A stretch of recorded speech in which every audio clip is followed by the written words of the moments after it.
Morning or afternoon, depending on what time of the day you're watching this. It's Mahesh here again, and this is part two of me coming out now of the silent retreat. So I came out a couple of days ago, and I'm actually just heading off now to do some work. So I thought I'd stop just quickly, just to let you know how it all went. I really found it. I didn't find it as hard as I thought I would find it to be silent for 6 days. You do obviously get to speak when you're preparing food with each other a little bit, and then obviously you do talk in satsang.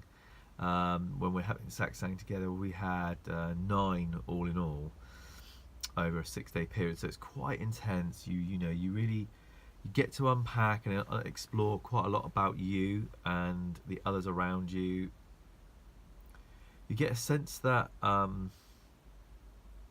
volume control is quite high on the mind chatter, and you don't realise that until you turn the sound down around everywhere else. When no one else is talking around you, there's no music and there's no TV on. There's no distraction. You really get a sense of how constant and how loud that is, and how you always look for a distraction. And when the distraction's not there, you really do hear the frequency at what the mind radiates at. And you've only got to sit now, pause this. And I would encourage you now, I mean, if you're in a quiet space, and you can do that, pause this now and just sit just for a minute and just see what comes up. I mean, within probably 60 seconds, you'll probably have about a dozen different thoughts, at least half a dozen. And when you come back to yourself, and you always sit with yourself all the time,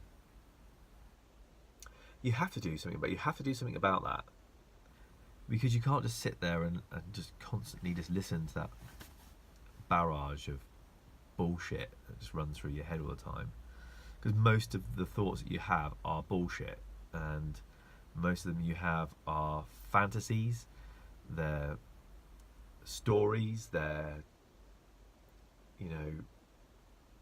made up parts of bits that are tiny bits of fact that are thrown in with the rest of it, that is all just designed to make you feel either inadequate or make you feel jealous or sad. Or, I mean, obviously we can use our mind for beautiful things, but it made me realise that there's a lot of negativity there, and so it's time to do the work.